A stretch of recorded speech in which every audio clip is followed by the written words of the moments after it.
She arrived with nothing but torn shoes and changed his life forever. Before we begin this story of broken things becoming beautiful, I want you to hit that like button and subscribe for more stories of love found in the most unexpected places. This tale will take you from despair to hope, from rejection to redemption. Comment below what state or country you are watching from. I love seeing how far these stories travel across the world. When the train whistle screamed across Montana territory that October evening in 1878, Leah May Carter pressed her bleeding feet against the cold floor and whispered a prayer to parents who couldn't hear her anymore. She didn't know the man waiting on the platform would shatter her heart before she even spoke his name, or that salvation would come from a stranger who understood the language of broken things. The autumn wind carried dust and diesel smoke across the wooden platform of Dry Hollow Station as the locomotive hissed to a stop like some great iron beast finally conquered by distance. Through the smudged window of the third-class car, Leah watched the town materialize through her own nervous breath, fogging the glass. A collection of wooden buildings that seemed to huddle together against the vastness of the Montana prairie, as if they too understood what it meant to feel small and vulnerable. Her reflection stared back at her from the window, 23 years old, but looking older with dark circles beneath gray-green eyes that had seen too much sorrow for someone so young. Her auburn hair, once her mother's pride, was pulled back in a simple braid that spoke of practicality over prettiness. The blue cotton dress she wore told its own story of struggle, mended so many times that the original fabric competed with patches for prominence. But it was her shoes that held the real truth of her journey. They had been brown once, good leather bought 3 years ago when Papa was still alive, when money still came from his clockmaker's shop, when the world made sense. Now they were held together with hope and wire the soles so thin she could feel every pebble on any road she walked. The left shoe had finally given up that morning, the sole separating from the upper like a mouth opening in silent scream. She'd wrapped it with twine from her suitcase, the rough hemp cutting into her ankle with each step until blood began to seep through her threadbare stockings. Dry Hollow 10-minute stop, Dry Hollow Station. The conductor's voice boomed through the car, jolting Leah from her memories.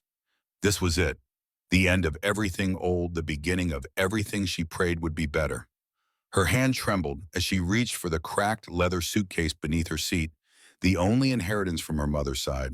Inside, 2 more dresses, equally patched, a wooden comb missing 3 teeth, her mother's Bible with pressed flowers marking the Song of Solomon, 3 letters tied with faded ribbon, and a daguerreotype of a man she'd never met in person. Henry Foster, her intended, her salvation, her future.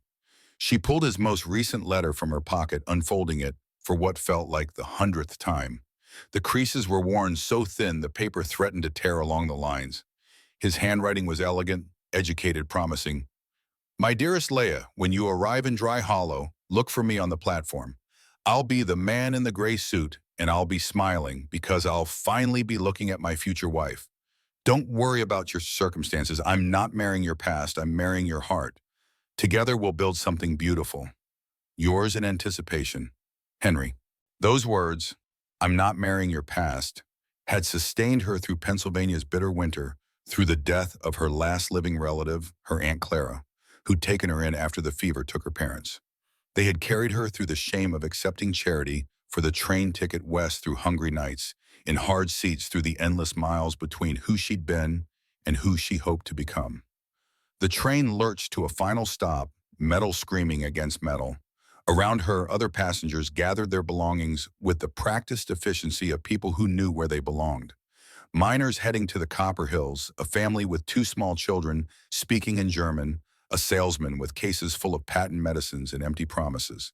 They all moved toward the exits with purpose, while Leah stood slowly testing her weight on her damaged shoes. Pain shot up from her left heel, but she bit her lip and stayed silent. She'd learned long ago that complaining changed nothing. You getting off here, miss? The conductor appeared beside her. A stout man with magnificent whiskers and eyes that had seen 1,000 stories like hers. Yes, sir. Meeting someone. My fiancé. The word felt strange in her mouth. Too big, too hopeful. He nodded, but something in his expression shifted, a flash of pity quickly hidden. Well then, watch your step. Platform's got some loose boards. The moment her feet touched the weathered wood of the platform, The full weight of her journey crashed over her like a physical force. This was Montana. This was Dry Hollow. This was the rest of her life standing on a platform with blood in her shoes and hope in her heart. The platform bustled with late afternoon activity. A dozen people milled about, some greeting arrivals, others seeing off departures, a few just watching, because watching was free entertainment in a town where entertainment was scarce. The buildings along Main Street were a mix of raw lumber and false fronts, trying to look more permanent than they were a general store, a land office, two saloons facing each other like gunslingers, and at the far end, a whitewashed church with a steeple that reached toward the endless sky like a prayer made of wood. Leia scanned the crowd for a gray suit for a smile meant for her, and then she saw him. Henry Foster stood near the station office, and he was exactly as his photograph had promised. Tall, perhaps 30 years old, with dark hair combed back from a high forehead. The gray suit was well-tailored, speaking of money and care. A silver watch chain glinted across his vest, and his shoes were polished to a mirror shine. But it was his face that made her breath catch. Handsome, yes, with strong features and intelligent eyes, but more than that, clean, untouched by the hardness that defined most frontier faces. Here was a man who'd made something of himself, who stood above the dirt and desperation that colored the West. Here was a man who'd chosen her from across a continent. Leia's heart hammered as she lifted her suitcase and started toward him, acutely aware of every eye turning her direction, every whisper her appearance surely sparked. The wire around her left shoe bit deeper with each step, and she felt warm blood fresh against her heel. She was 20 feet away when their eyes met. She saw him see her, saw the moment of recognition when the woman from the photograph became real, became three-dimensional, became poor and patched and bleeding in front of him. His expression flickered, just for a second, just long enough for her to notice. Henry. Her voice came notes smaller than intended, competing with the noise of the platform, the hiss of the train preparing to depart. He didn't move toward her, didn't smile. Just stood there, his gaze traveling from her face down to her dress, to the suitcase held together with leather straps to the hem of her skirt where careful darning showed, and finally, inevitably, to her shoes. Those terrible, broken, blood-stained shoes. Henry Foster. She tried again, stepping closer, close enough now, to see the gold flecks in his brown eyes, to smell the pomade in his hair and tobacco on his vest. "I'm Leia May Carter. I got your letters." For a long moment he said nothing. The platform seemed to grow quieter, or maybe that was just her own pulse roaring in her ears. She watched something happen behind his eyes, a calculation, a decision being made in real time. When he finally spoke, his voice was cultured, educated, and cold as January ice. "I don't know you." 3 words, just 3 words delivered with the precision of an undertaker measuring a coffin. Leia felt the platform tilt beneath her feet. What? No, you sent me. We've been corresponding for 6 months. You asked me to come. You sent money for the ticket. I'm afraid you're mistaken." He adjusted his cufflinks, a gesture so casual it felt like a slap. "I've never seen you before in my life." The lie was so audacious, so perfectly delivered, that for a moment she almost believed him, almost wondered if she'd somehow gotten on the wrong train, arrived in the wrong town, stepped into the wrong life. But then she saw it, the flicker of recognition he couldn't quite hide, the way that his jaw tightened when his eyes dropped to her shoes again. He knew exactly who she was. He simply didn't want her. "But your letters," she fumbled in her pocket, pulling out the worn pages. "You wrote to me. You said—" "I said nothing." He cut her off, his voice sharp now, loud enough that nearby conversations stopped. "And I'll thank you not to cause a scene, miss. Whatever unfortunate circumstances brought you here, they're not my concern." The words hit her like physical blows. Around them, whispers started, a rustling sound like wind through dried corn stalks. She could feel every eye on the platform burning into her back, could sense the story already forming. Poor, desperate girl, probably answered some advertisement, came all this way for a man who doesn't want her. Pathetic, shameful. Please. The word escaped before she could stop it, and she hated herself for it, hated the begging tone. But desperation was a flood she couldn't hold back. "I used everything I had to get here. I have nowhere else to go. If you could just— I'm sorry for your situation." The words were right, but his tone made them lies. but it's not my problem. Good day. He turned to walk away and something inside Leia cracked. Not her heart, that was still too numb with shock, but something deeper. Her pride, maybe, or the last fragile hope she'd been carrying across half a continent. Your letter said you wanted someone strong, she called after him, her voice breaking. Someone who could build a life from nothing. You said you didn't care about circumstances, only about character. Henry stopped half-turned. His face was a mask of polite disinterest, but she saw the tightness around his eyes, the way his hand clenched at his side. I may have written such things, he said carefully to someone, but clearly there's been a misunderstanding about expectations. I require a wife who can move in society, who can represent my business interests appropriately, who can. He paused, his gaze dropping once more to her shoes, to the blood now visible on the platform where she stood. Who can present herself properly?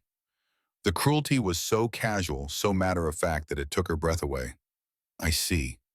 Her voice was barely a whisper now. You wanted someone to love as long as she looked pretty enough, as long as she didn't embarrass you. Something flickered in his expression, guilt maybe, or just annoyance at being called out.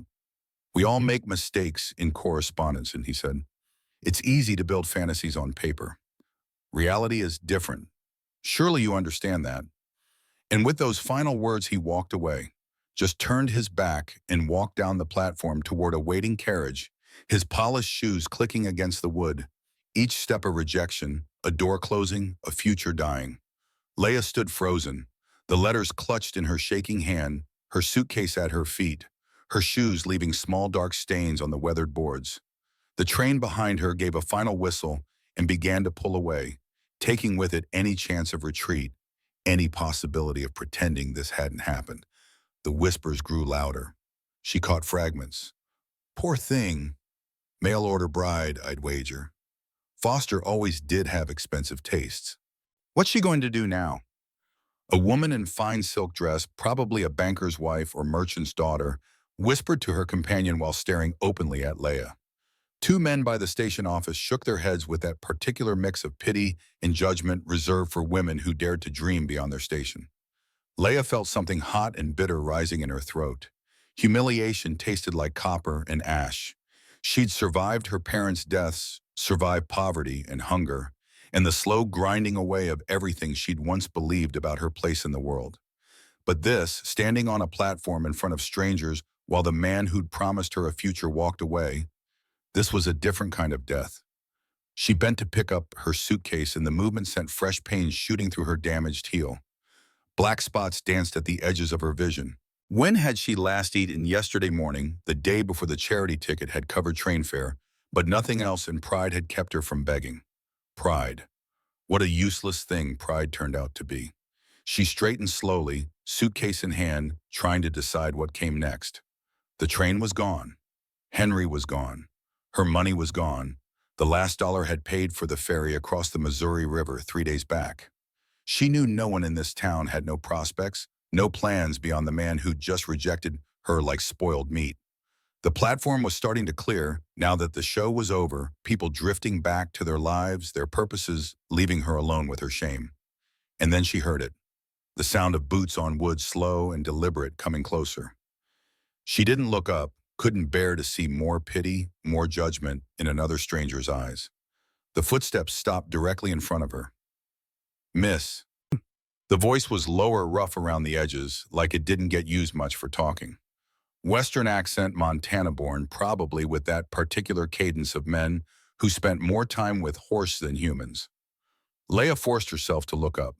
The man standing before her was perhaps 35, though the sun and wind had written years into his face that might have been lies. He was tall, 6 feet or more, with broad shoulders and the lean muscular build of someone who worked hard for every meal. His clothes were simple, worn denim trousers, a faded blue work shirt with sleeves rolled to his elbows, a vest that had seen better days. His hat was pushed back on his head, revealing sun-bleached brown hair and eyes that were the color of honey in certain light whiskey in others. But it was his face that caught her attention. Weathered and lined, yes, but gentle somehow. There was no pity in those eyes, no judgment, just something that looked almost like recognition. He held a battered Stetson in his hands, turning it slowly. At his feet sat a saddle, a bedroll, and a worn canvas duffel that suggested he'd been waiting for the same train, heading out rather than arriving. "I'm sorry," Leia managed. I'm not, I'm not soliciting charity if that's what you're thinking. I'll find work somewhere. The saloon, maybe? Or that's not what I'm thinking." He glanced down at her feet at the blood-soaked twine and split leather. When he looked back up, something had shifted in his expression. Those eyes seeing past the broken shoes to something else, some other story written in worn leather and dried blood. "Seems to me shoes that carry a piece in 2,000 miles have done their job pretty well. Doesn't matter much what they look like at the end." Of all the things anyone could have said in that moment, these simple words hit hardest. Leia felt her throat tighten. "I'm Wyatt Granger," he continued. "I've got a ranch about 5 miles north of town. Not much, couple 100 acres, some cattle, decent house. Been working it alone since my mother passed last winter." He paused, seeming to choose his words carefully. "Heard what happened just now with Foster. Saw the whole thing, actually. Been standing here waiting on some freight that didn't make the train." Shame burned through her again. "Then you saw what a fool I was." "No, ma'am, I saw what a fool he was." The words were spoken with such simple certainty that Leia blinked, unsure she'd heard correctly. Wyatt shifted his weight, uncomfortable with the attention. "Look, I'm not good with speeches, but I'm good at reading people. Comes from working with horses. And I can see you're strong, can see you've traveled hard and suffered for it, can see you're scared right now but standing straight anyway." His eyes held hers. "Those are qualities that matter out here. Polished shoes and pretty dresses." He shook his head. "They don't mean much when the winter comes hard or the well runs dry." Leia couldn't speak, couldn't process what was happening. "I'm not proposing marriage," he said quickly, as if reading her mind, "and I'm not asking for anything improper. But I've got a spare room and you need a place to figure out your next step. You can stay at the ranch for a bit, do some cooking if you want to earn your keep, though you don't have to. When you're ready, when you've got your feet under you, I'll help you find proper work in town if that's what you want." It was too much, too generous, too good to be true after everything that had just happened. "Why?" The question came out harsh, suspicious. "You don't know me. Why would you help me?" Wyatt looked down at his hat, then back at her, and something in his face was so honest it hurt to look at. "My mother came west in 1855, he said quietly. "Arrived in Sacramento with nothing but the clothes on her back and a baby, me, strapped to her chest. Her shoes were so worn through she'd stuffed them with newspaper. She had no husband, no prospects, no money. Just desperation and hope." He paused. "A stranger took her in. Woman named Martha Granger, who couldn't have children of her own. Martha gave my mother work, taught her frontier skills, eventually adopted us both. That kindness saved our lives." He met Leia's eyes directly.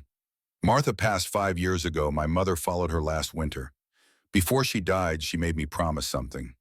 Said if I ever saw someone in need, really in need the way she once was, I shouldn't turn away. Said that's how we honor the people who saved us."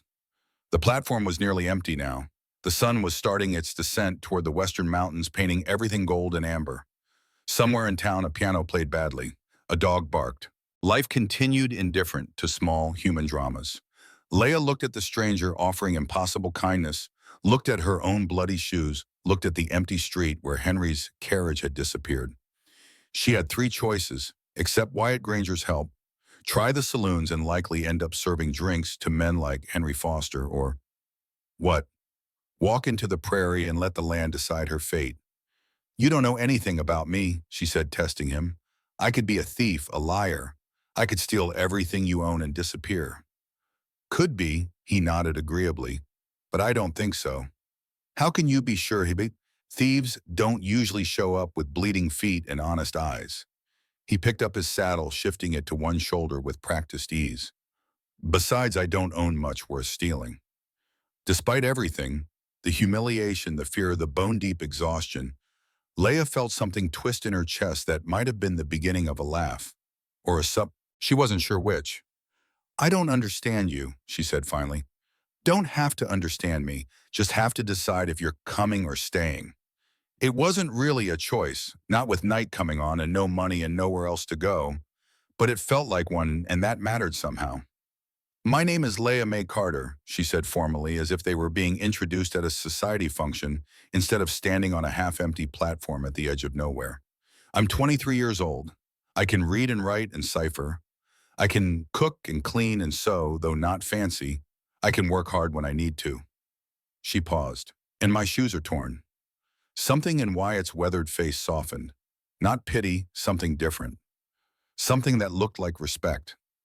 Then you've brought everything that matters, he said. The words hung in the air between them. Simple, declarative, impossible. He turned and started walking toward the edge of the platform, where a sturdy bay horse stood tied to the railing saddlebags already packed. He moved with the easy confidence of a man comfortable in his own skin, in his own choices. Leah picked up her suitcase and followed.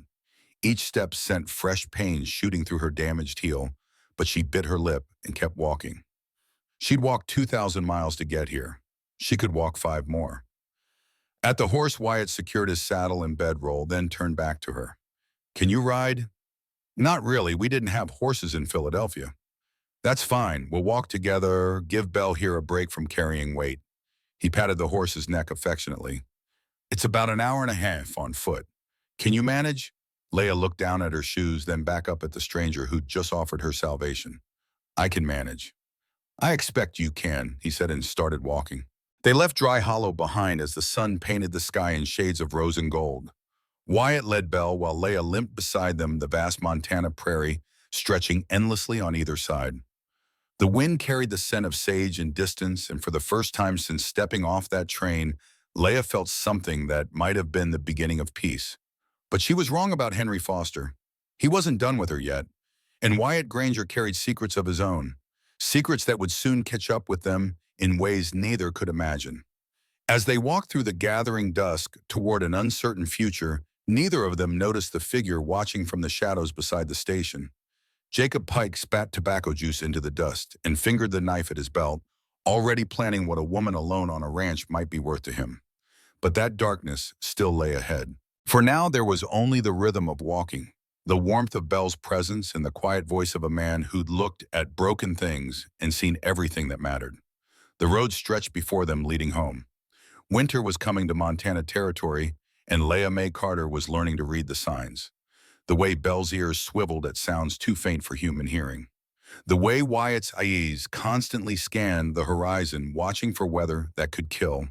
The way the very air seemed to hold its breath before dawn, as if the world itself was gathering strength for another day of survival. 3 weeks had passed since that awful afternoon on the platform, 3 weeks of learning the rhythm of ranch life. Her hands had grown rough and capable, split from cold, and mended with determination. Her body had adapted to the early rising, the constant work, the simple food honestly earned. Most importantly, her spirit had begun to heal in ways she hadn't thought possible. Wyatt had been true to his word in every way that mattered. He treated her with careful respect, never presuming, never pushing, but also never making her feel like a burden or charity case. They worked side by side during the day, she handling cooking and house repairs while he tended cattle and mended equipment. In the evenings, they sat by the fire reading or talking about safe subjects, the weather, the work that needed doing, stories from books they'd both enjoyed. It was a carefully constructed piece built on mutual respect and unspoken boundaries. Neither of them talked about the future, about what she was to him or he to her. Some things existed better without words, without the weight of definition that could crack under examination. But the peace was fragile, and Leah was beginning to understand that nothing good lasted long in a place where survival itself was a daily choice. The first crack came on a Tuesday morning in November. Leah woke to find frost thick on the windows, and when she emerged from her room, she found Wyatt standing by the window with a telegram in his hand. His face was pale, his jaw tight in a way she'd learned to recognize as barely controlled emotion. "What is it?" she asked, though part of her already knew she didn't want to hear the answer. He held out the telegram without looking at her. The paper trembled slightly in his weathered hand. Wyatt Granger. Stop Sarah Booth, Denver, stop. Died November 8th. Stop, husband beat her to death. Stop, thought you should know, stop. Doc Harris. The words hit Leia like physical blows. Sarah Booth, the woman Wyatt had told her about his former fiancé, who'd left him because frontier life was too hard, too isolated, too dangerous. The woman who'd chosen the safety of civilization over the uncertainty of love, except it hadn't been safe at all. "Oh, Wyatt." Leia's hand went to her mouth. "I'm so sorry." He took the telegram back, crumpled it slowly in his fist. When he spoke, his voice was steady, but she could hear the pain underneath, deep old pain that this news had ripped open like a poorly healed wound. "I should have gone after her," he said quietly. "When she left, I should have followed. Should have tried to change her mind, or at least made sure she was safe. You couldn't have known. I knew her." His voice was harsh now, directed more at himself than at Leia. "I knew she was gentle, trusting, believed the best in people, even when they didn't deserve it. I knew she'd be vulnerable in a city full of strangers. And I let pride keep me here, let her go because my feelings were hurt." Leia wanted to comfort him, wanted to say the right words that would ease his guilt. But she'd learned that sometimes the kindest thing you could do was simply witness someone's pain without trying to fix it. "Tell me about her," she said instead. Wyatt looked at her with surprise, as if he'd expected arguments or platitudes. Then something in his expression shifted, and he sat down heavily in his chair by the fire. "Sarah was light," he said finally. "She laughed easily, found joy in small things. When she taught school, the children adored her because she made learning feel like play. She could turn a wildflower into a scientific lesson, a thunderstorm into poetry." He stared into the cold ashes of last night's fire.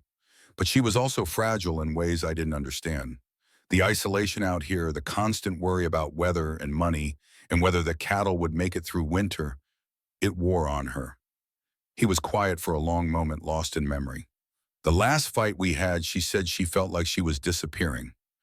Said the vastness of this place was swallowing her piece by piece until soon there would be nothing left but wind and grass and the sound of her own heartbeat." Wyatt's hands clenched into fists. "I told her she was being dramatic. Told her she needed to be stronger if she was going to be a rancher's wife." "You were young," Leia said gently. "You didn't know. I was selfish." His voice cut through her attempted comfort like a knife.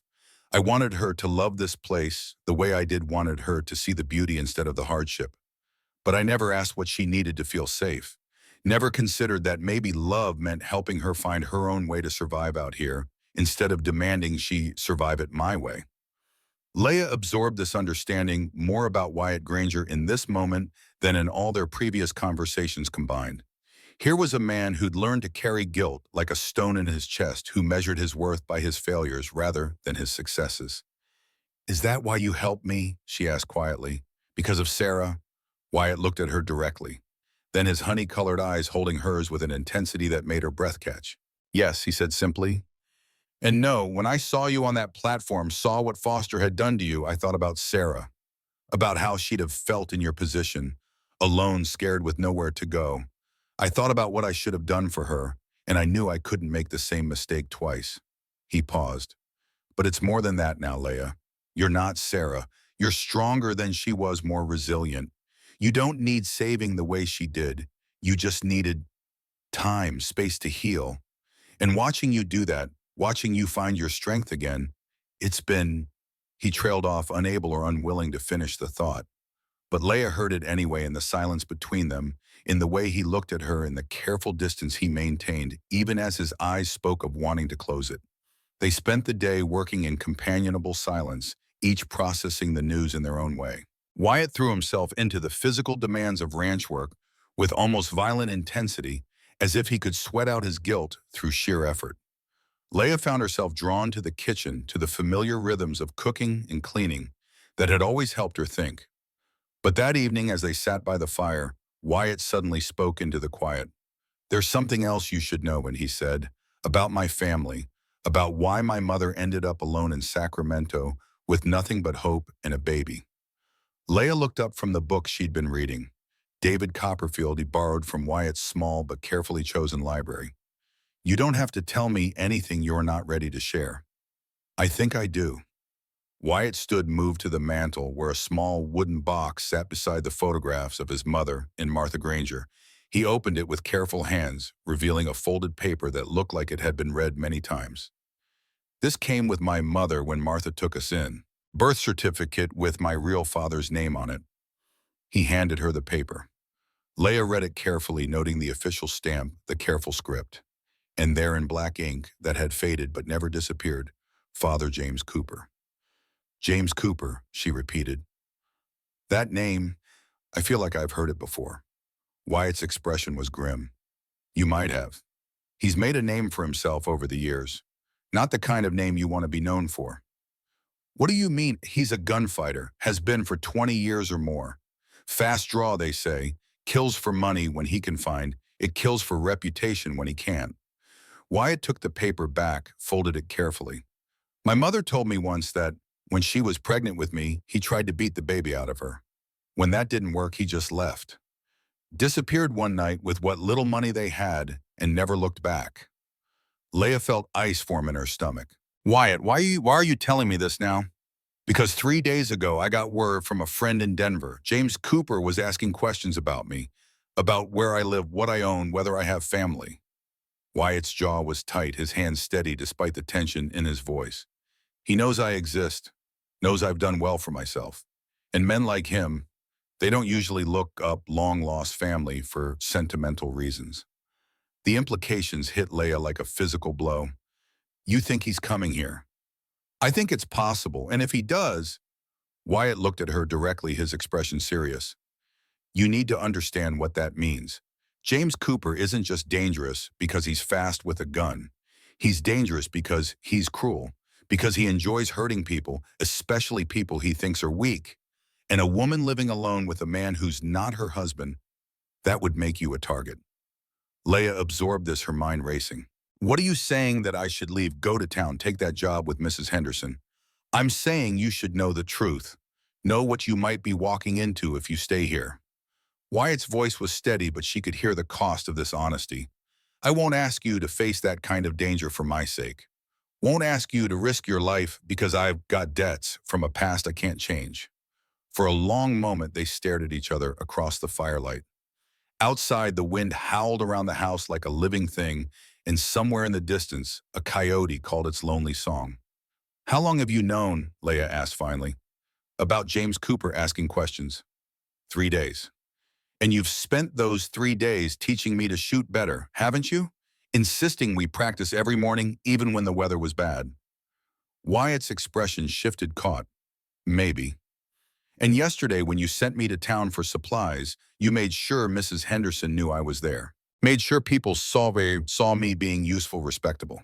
Building my reputation so I'd have options if I needed them.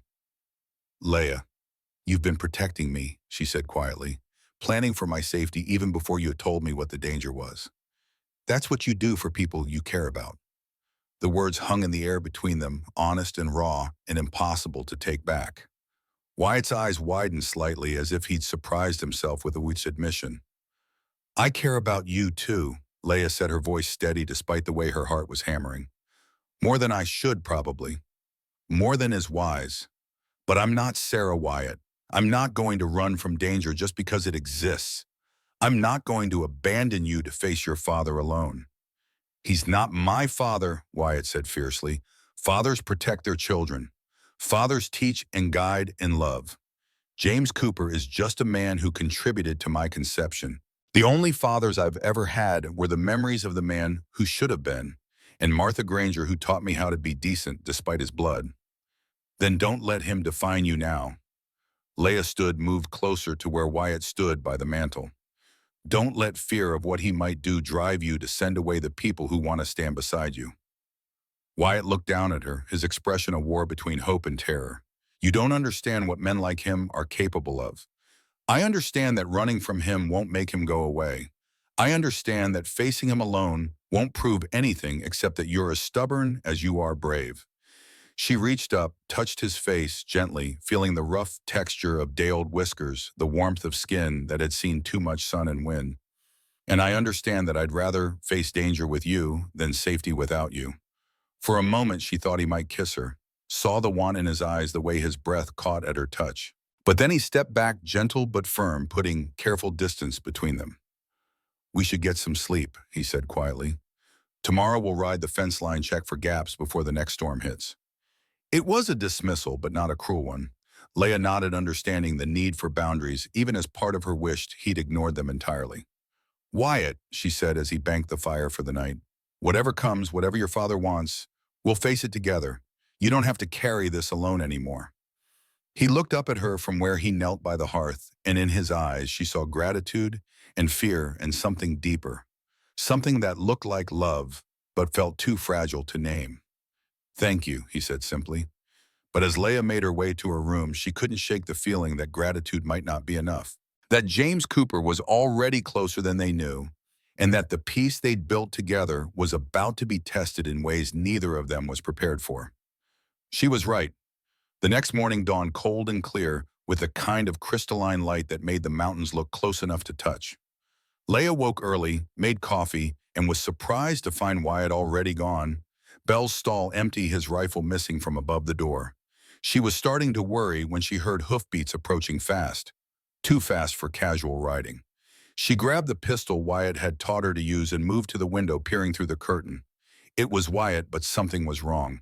He rode hunched forward in the saddle, one hand pressed to his side, his face pale with pain. Behind him, perhaps a mile back, she could see dust rising, someone following. Leia ran outside, reaching Wyatt just as he slid from Bell's back and nearly collapsed. His shirt was torn and bloody, and when she pulled his hand away from his side, she could see a knife wound. Not deep, but bleeding freely. What happened? She demanded, helping him toward the house. James Cooper, he gasped, found me checking the north fence. He's not alone. Has two men with him. I got away, but they're coming. How long do we have? Maybe 20 minutes, maybe less. Wyatt leaned heavily against her, his weight substantial despite his injury. Leia, you need to run. Take Bell ride to town. Get the marshal. Don't try to be a hero. I'm not leaving you. Damn it, woman, this isn't the time for... No. Her voice cut through his protest like steel. This is exactly the time. You taught me to shoot Wyatt. You taught me to think clearly under pressure. Now let me prove I learned those lessons. She helped him into the house, got him seated in his chair by the now cold fireplace. His face was gray with pain and blood loss, but his eyes were alert, focused. The rifle, he said, behind the door, it's loaded. There are more cartridges in the box on the mantel. Leia retrieved the rifle, checked the load the way he'd taught her. Her hands were steady, her mind clear. The fear was there, but it felt distant, manageable. What does he want? She asked as she moved to the window, watching the approach. Money, recognition, maybe just to hurt me because he can. Wyatt's breathing was labored but controlled. He said I owed him for the gift of life, said it was time to pay what I inherited. You didn't inherit anything from him except the color of your eyes. Tell him that. Through the window, Leia could see them now, 3 men riding hard toward the ranch. Even at this distance, she could tell which one was James Cooper. He rode with the same easy confidence as Wyatt, the same natural seat in the saddle. But where Wyatt's presence suggested quiet strength, James Cooper radiated violence like heat from a forge. Remember what I taught you, Wyatt said quietly. Breathe steady, squeeze, don't pull. Aim for center mass, not the head. Bigger target, more likely to stop them. I remember. The riders pulled up in front of the house just out of easy rifle range, but close enough that Leia could see their faces clearly. James Cooper was perhaps 50, with graying hair and eyes the same honey whiskey color as Wyatt's. But where Wyatt's face showed the weathering of honest work, James Cooper's bore the harder lines of a man who'd lived by violence for decades. Wyatt, he called out, his voice carrying easily across the yard. Come on out, boy. Time we had ourselves a family reunion. Wyatt struggled to stand, but Leia pushed him back down with a firm hand. Let me handle this, she said. Leia no charm. But she was already moving rifle in hand, stepping out onto the porch with the kind of courage that comes from having nothing left to lose except the things that matter most. Wyatt's not feeling social today, she called back, her voice steady and clear. You're not welcome here. Move on. James Cooper laughed, the sound sharp and ugly in the crisp morning air. Well, looks like my boy found himself a woman with some spine. Tell me, darling, does he treat you right? Or does he take after his old man in more ways than just looks? The insult was designed to provoke, to make her angry and careless. But Leia had learned something important during her weeks on the ranch. Survival sometimes meant swallowing pride in favor of strategy. "What do you want?" she asked instead. What any father wants from a successful son: a little gratitude, a little respect. He smiled, and it was like watching a wolf show its teeth. "And maybe some compensation for all those years of child support I never got to pay." "You forfeited any claim to being his father when you tried to beat him out of his mother's womb," Leia replied. "Now get off his land before I shoot you for trespassing." This time, James Cooper's smile was genuine pleased. "Oh, I like her, Wyatt. She's got more fight than that last girl of yours. What was her name? Sarah Hurd. She didn't fare so well in Denver. Shame when delicate flowers get picked by the wrong hands." The casual cruelty of it, the way he spoke of Sarah's death like it was entertainment, made something cold and deadly settle in Leia's chest. "Last warning," she said, raising the rifle to her shoulder. "Now, darling, you don't want to do that. See, I've got friends here, and they're not as understanding as I am about women who point guns at their betters." James Cooper nodded to the men flanking him. "Boys, why don't you go introduce yourselves to the lady? Show her some frontier hospitality." The two men dismounted, hands moving to their guns. But they'd made a crucial mistake. They'd underestimated what a woman with nothing left to lose could do. Leia's first shot took the man on the left in the shoulder, spinning him around and dropping him to his knees. Her second shot, fired before the echo of the first had faded, caught the man on the right center mass, dropping him completely. James Cooper's smile vanished, replaced by something like respect. "Well," he said, his hand moving slowly toward his own gun, "maybe you are worth keeping around after all." But before he could clear leather, another rifle cracked from the direction of the barn. James Cooper jerked in his saddle, looked down at the spreading red stain on his shirt, then toppled sideways to the ground. Leia spun around, and there was Wyatt leaning against the barn door with his rifle smoking in his hands. His face was gray with pain and effort, but his eyes were clear and steady. "Should have stayed away from my family," he said quietly. James Cooper lay in the dust, still breathing, but obviously dying. When he spoke, his voice was weak, but filled with venom. This ain't over, boy. I got friends, people who'll come looking when I don't come back." "Let them come," Wyatt said, walking slowly toward his father's prone form. "They'll find the same thing you found, that some things are worth fighting for, and some people are worth protecting no matter the cost." James Cooper laughed, blood flecking his lips. You think you're better than me. You're my blood boy, my legacy. Violence is all we know, all we're good for." "No," Wyatt said simply. "You're wrong about that. I'm not your legacy. I'm theirs." He gestured toward the house where the photographs of his mother and Martha Granger watched from the window. "I'm the legacy of women who chose kindness over cruelty, who built instead of destroying. And that's the only inheritance that matters." James Cooper died with those words in his ears, his eyes fixed on the sky as if searching for something he'd never find. The aftermath was swift and decisive. Marshal Gibbs arrived within the hour, summoned by the sound of gunfire that had carried to town on the cold air. He surveyed the scene, took statements, and pronounced it a clear case of self-defense. "James Cooper has been wanted in 3 territories," he told Wyatt as they loaded the bodies into a wagon. "You did the world a favor, son. Both of you did." But as the marshal and his men rode away, taking the dead with them, Leia found herself shaking with reaction. The clarity that had sustained her during the fight was gone, replaced by the full weight of what had happened. She'd killed a man, shot him down in cold blood to protect someone she loved. "Hey," Wyatt's voice was gentle, his hand warm on her shoulder despite his own pain. "You did what you had to do, what anyone would have done." "I know," she said, but her voice shook. I never thought I was capable of that, of taking a life." "You're capable of protecting the things you love," Wyatt said quietly. "There's a difference." That night, as Wyatt recovered from his wounds and Leia processed what she'd done, they sat together by the fire in companionable silence. No words were needed. They had faced the worst together and survived. They had proven themselves to each other and to themselves. But more than that, they had discovered something important. Love wasn't just about pretty words and romantic gestures. Sometimes love was about standing side by side when the darkness came calling. Sometimes it was about being willing to fight for each other even when the palm might be everything. As winter settled over the Montana territory and the first snow began to fall, Leah May Carter finally understood what she'd been searching for all along.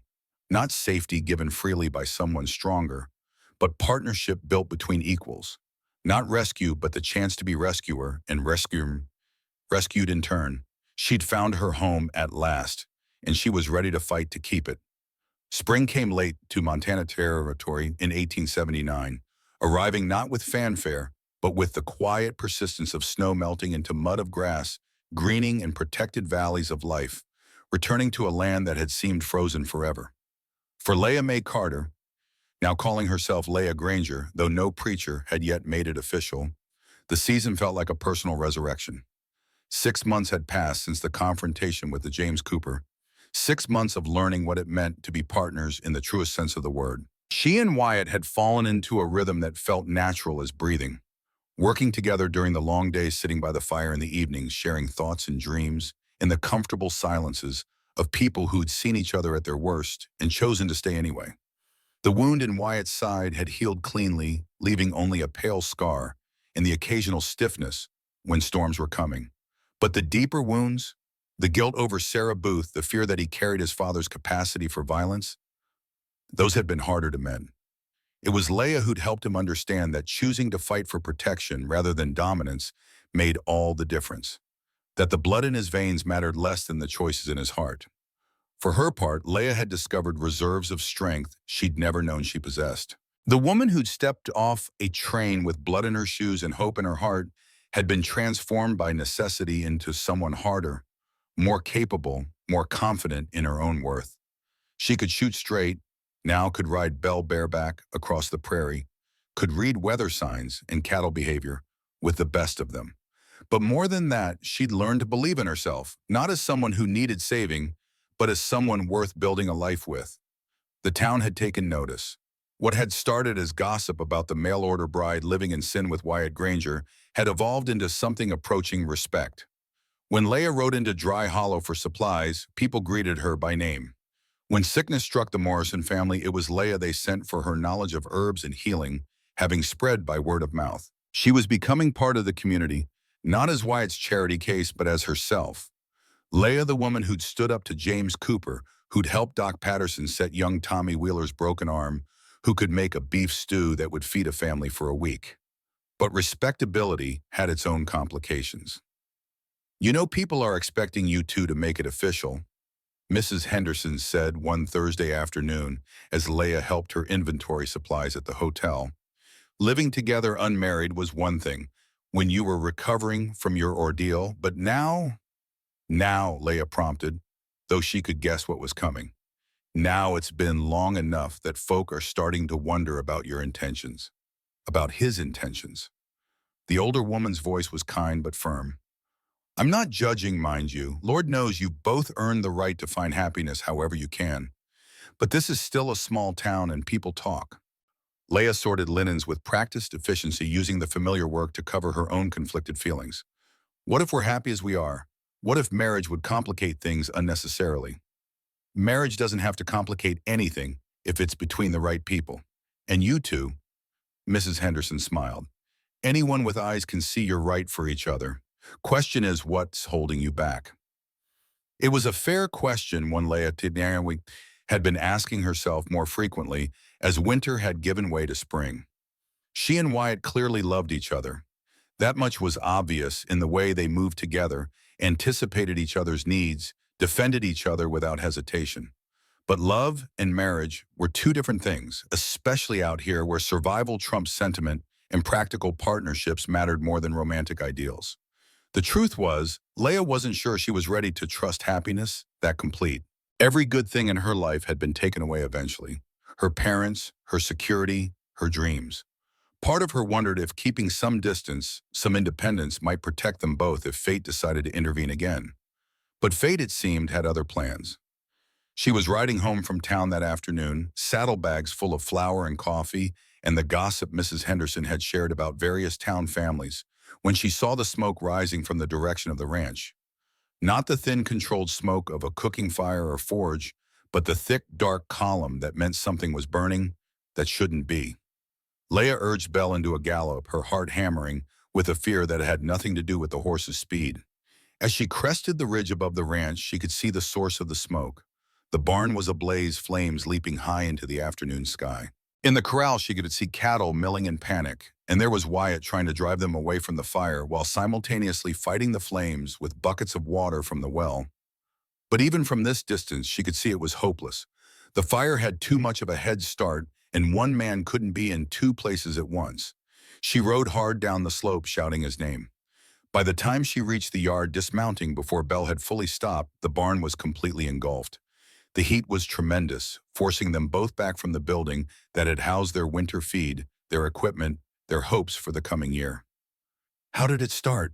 she gasped, accepting the bucket Wyatt thrust into her hands. "Don't know." His face was grim, streaked with soot and sweat. "Came back from checking the north pasture and found it already going. Could have been lightning, could have been a spark from the chimney." He paused, his expression darkening. "Could have been set deliberate. They worked together to contain the fire, creating a fire break with wet earth to keep the flames from spreading to the house or other outbuildings. By the time they succeeded, exhausted and aching, the barn was nothing but a smoking ruin, and the sun was setting behind the mountains. They stood side by side, surveying the damage, calculating the cost. The building could be rebuilt, but not easily. The feed that had been stored inside was gone, which meant buying expensive grain to get the cattle through until summer grass was strong enough to support them. The equipment, plows, harnesses, tools accumulated over years, all gone. "We'll manage," Wyatt said finally, his voice steady despite the magnitude of the loss. "Insurance will cover some of it, and we can rebuild before next winter." Leia looked at him in the gathering dusk. "If you want." He turned to face her fully, and in his eyes she saw not presumption, but hope. "I know we haven't talked about the future much, haven't made things official. But I'd like to think that whatever we're building here, we're building it together." Before she could answer, they heard the sound of approaching horses. 3 riders appeared in the firelight, and Leia's hand instinctively moved toward the gun at her hip. After James Cooper, unexpected visitors carried a different weight. But as the riders drew closer, she recognized them. Marshal Gibbs, Doc Patterson, and surprisingly, Henry Foster. "Saw the smoke from town," the marshal called out as they dismounted. "Everyone all right?" "We're fine," Wyatt replied, though his tone was carefully neutral as he looked at Henry. "Lost the barn, but no one was hurt." Henry stepped forward, hat in his hands, his usual polished confidence replaced by something that looked like genuine remorse. He'd changed over the winter, lost weight, gained lines around his eyes, carried himself with less certainty. "I'm glad to hear that," he said. "I was hoping I might have a word with both of you. There's something you need to know." "If this is about apologizing again," Leia said coolly, "we settled that months ago. It's not about apologies." Henry's voice was serious, urgent. "It's about who set this fire." The words hung in the air like a physical presence. Wyatt's expression went very still, very dangerous. "You know who did this?" "I suspect." Henry looked between them, his face grave in the firelight. "Have either of you heard of a man named Pike, Jacob Pike?"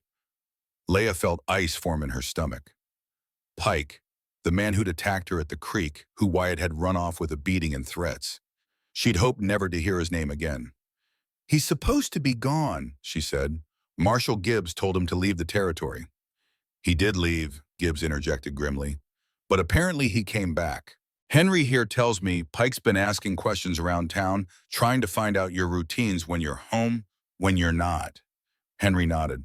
"I heard him talking to some drifters at the Paradise Saloon 2 nights ago. Said he had a score to settle with Wyatt Granger, said the man had cost him his dignity and needed to pay for it. When I heard about the fire," he shrugged.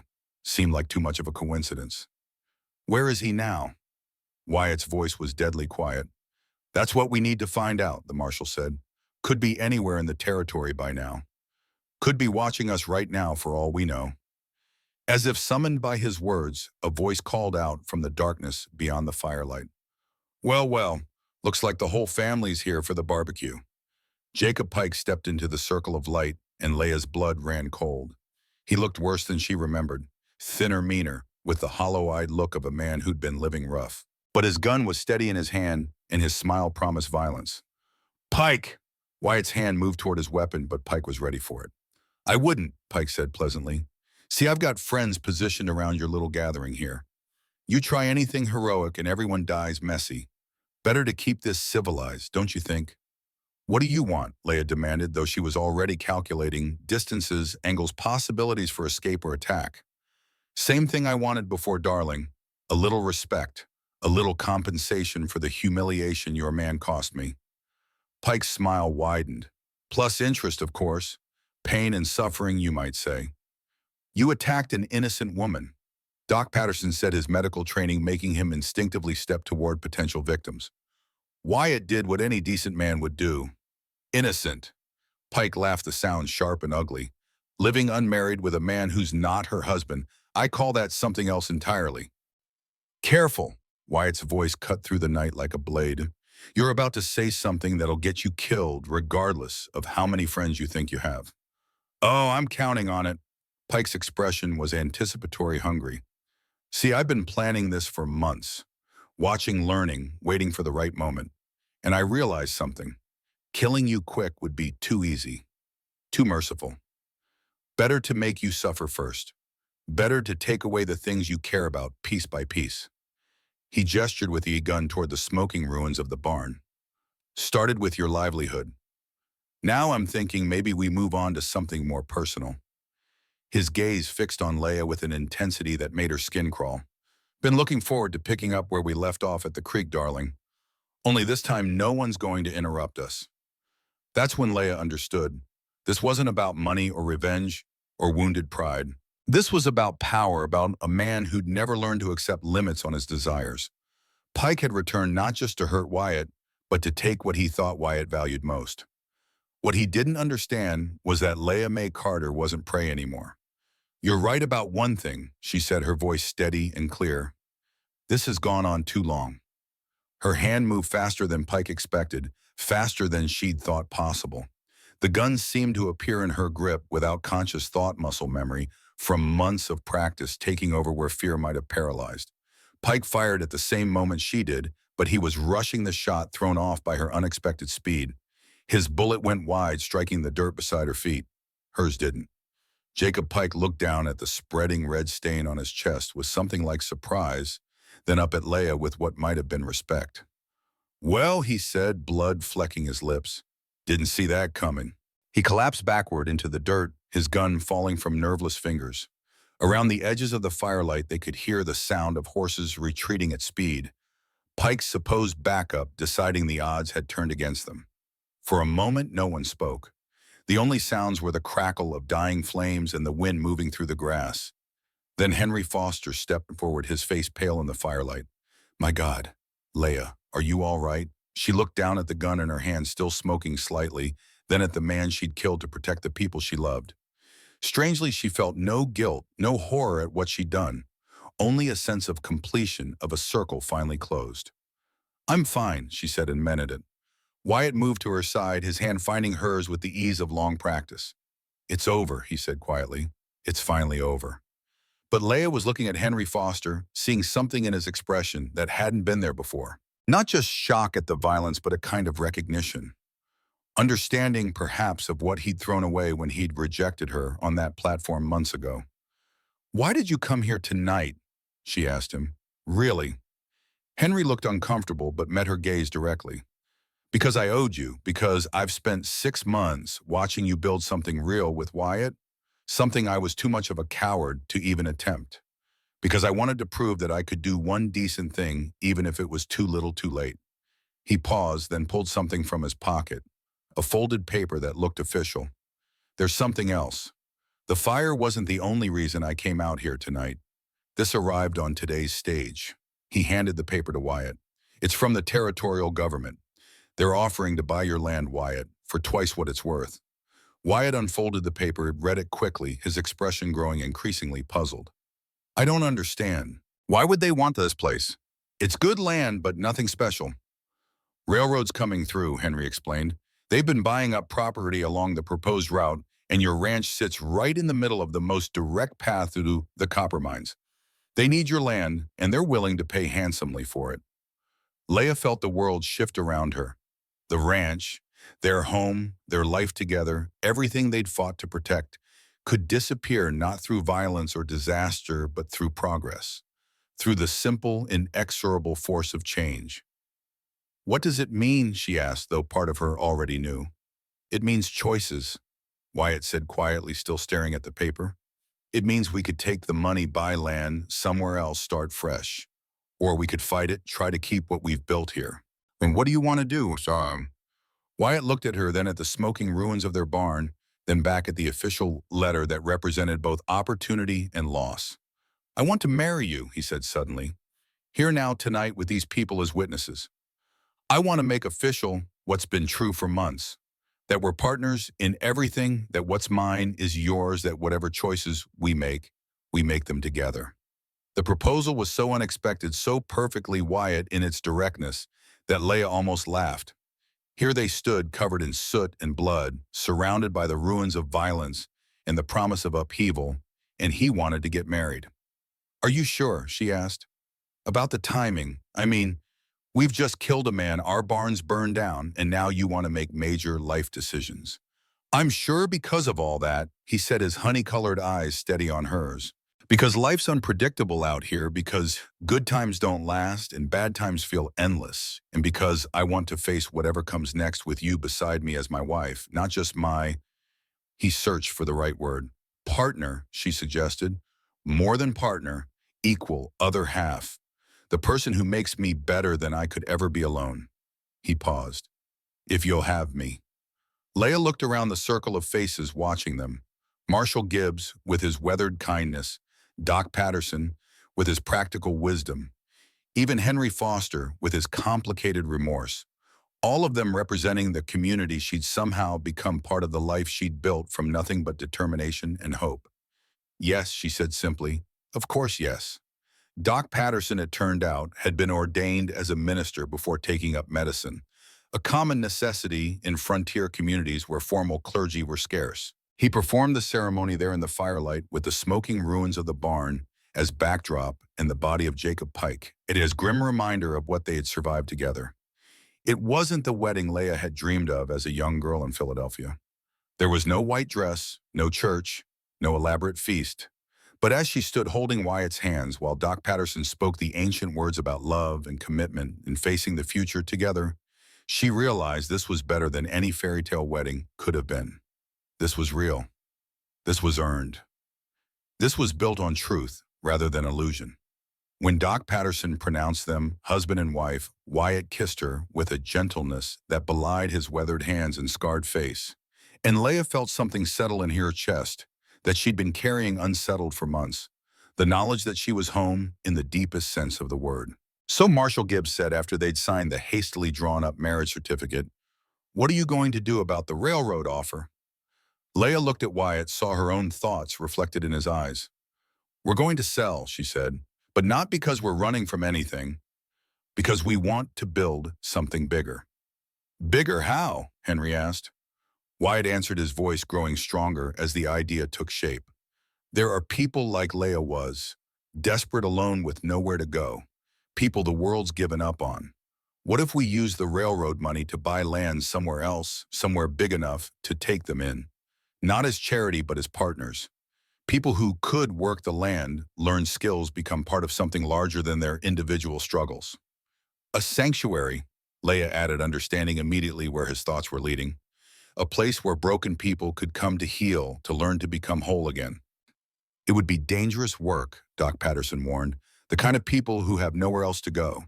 They don't always come with clean hands or pure motives." "Then they'll fit right in," Leia said, touching the gun still holstered at her hip. "We're not exactly innocent ourselves anymore." They talked through the night, planning and dreaming and building something in words that they'd spend years making real. By dawn, they had the outline of a future that felt both audacious and inevitable. A ranch that would be more than a ranch, a home that would be more than a home.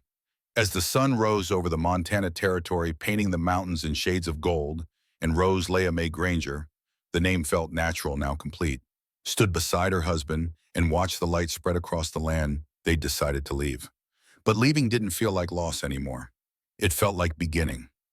3 months later, they signed the papers that transferred their property to the railroad. The money was more than either of them had ever seen enough to buy a larger spread in Colorado territory and still have funds left over for supplies, equipment, and the inevitable expenses of taking in people who had nothing.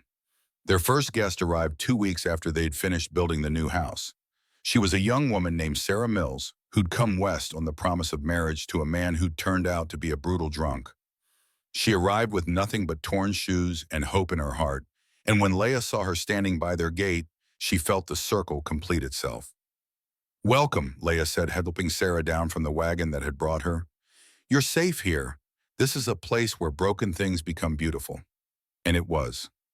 Over the years, they welcomed dozens of people fleeing various disasters, economic, personal, spiritual. Some stayed and became family. Others healed and moved on to build lives elsewhere. A few brought trouble that had to be dealt with firmly but fairly. They had children of their own, 3 in total, who grew up understanding that family wasn't just about blood, but about choice, about who you stood beside when the storms came. Wyatt proved to be a natural teacher-patient with people who'd never learned to trust kindness. Leah became known throughout the territory as someone who could heal both bodies and spirits, whose combination of herbs and common sense had saved more lives than anyone cared to count. And sometimes late at night when the work was done and their guests were settled and their children were sleeping peacefully, Leah would sit on the porch beside her husband and remember the woman who'd stepped off a train with blood in her shoes and nowhere to go. That woman seemed like a stranger now, someone she'd been in another life. But she was grateful for her anyway, for her courage in the face of rejection, for her willingness to accept help from a stranger, for her refusal to give up even when giving up would have been easier. "What are you thinking about?" Wyatt would ask on those quiet evenings, though he usually knew already. "The shoes," she'd say, "how they carried me exactly where I needed to be." And Wyatt would smile, the expression transforming his weathered face into something beautiful. "Then you brought everything that mattered," he'd say, just as he had on that platform so many years ago. Because in the end, that was still the truth. Not the shoes themselves, but what they represented. The willingness to walk toward hope, even when hope seemed impossible. The courage to accept love, even when love came in unexpected packages. The strength to build something beautiful from broken pieces. That was everything that mattered, and that was enough. That was love. In memory of all the broken things that learned to shine and all the torn shoes that carried dreamers home.